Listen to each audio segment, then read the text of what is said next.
Deuda pública.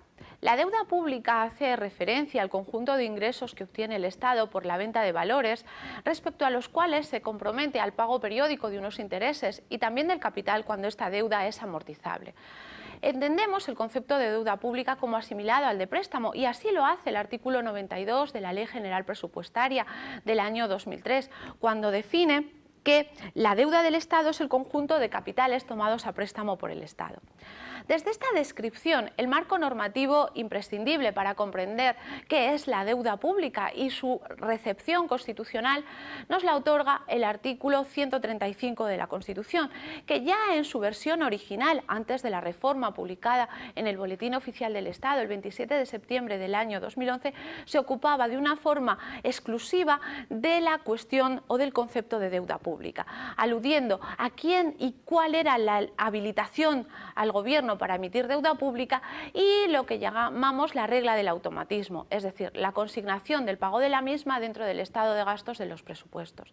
A partir de ahí, de esa reforma constitucional mencionada en el año 2011, este artículo 135 se hace mucho más extenso y los preceptos dedicados a la deuda pública asumen, aunque con modulaciones, lo regulado en su texto original, dedicando los apartados tercero y cuarto de ese artículo 135 a la regulación de la deuda pública. De esa regulación vamos a extraer lo que podríamos denominar el régimen jurídico constitucional de la deuda del Estado, de la deuda pública. El primero de esos principios constitucionales es el principio de legalidad, es decir, se exige, en primer lugar, en la redacción original se establecía al gobierno, ahora se habla del Estado y las comunidades autónomas, que habrán de estar autorizadas por ley para emitir deuda o para contraer crédito.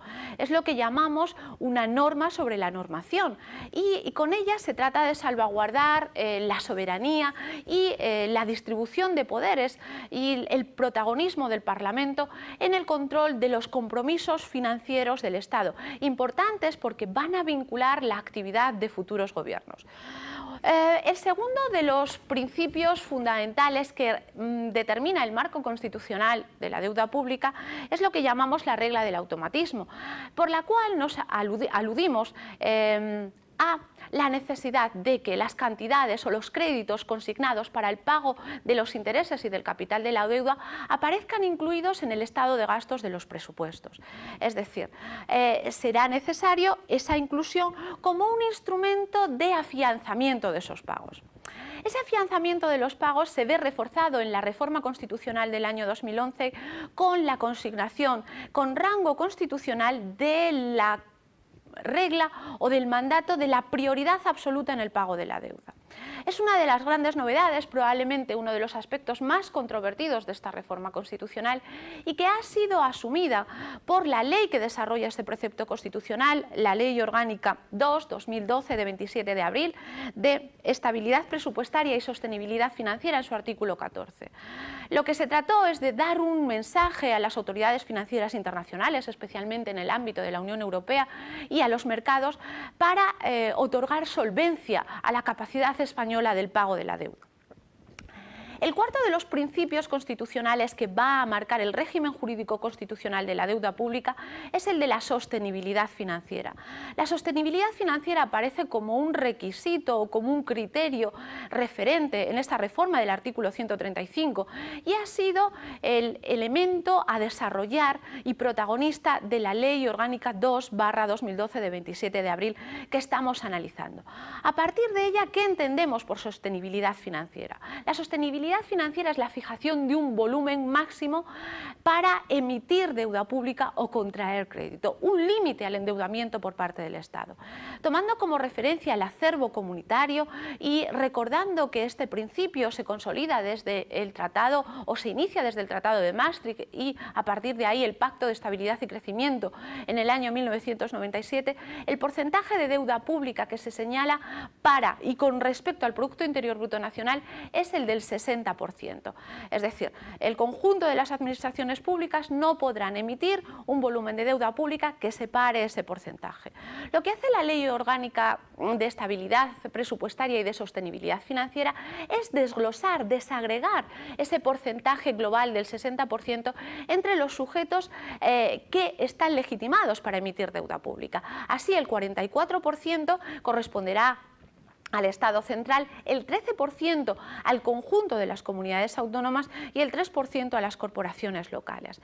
Ante la posibilidad de que se fijen nuevos techos de emisión de deuda desde las autoridades comunitarias, se establece que estos porcentajes de reparto habrán de respetarse incluso dentro de esos nuevos márgenes globales.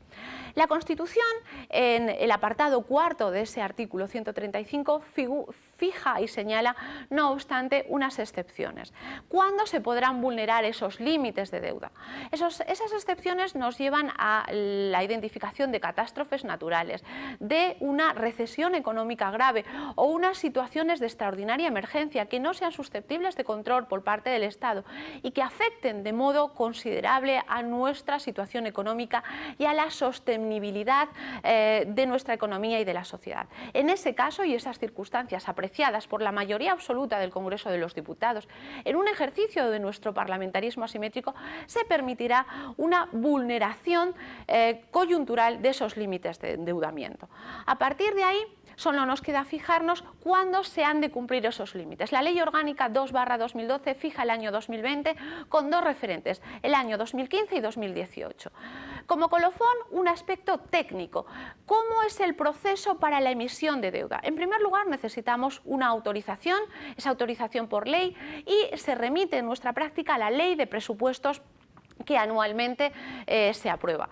En segundo lugar, se necesita una autorización. Esta recae en el Gobierno para lo que es propiamente la emisión, cuyo sujeto es el Ministerio de Hacienda. En esa emisión es donde se fijan las condiciones concretas de la deuda pública, cuyo ciclo culminará con la suscripción. Puede ser una suscripción general, si esa colocación es general marcada por los mercados, o una suscripción particular cuando se trate de suscribir una operación crediticia con una entidad singular.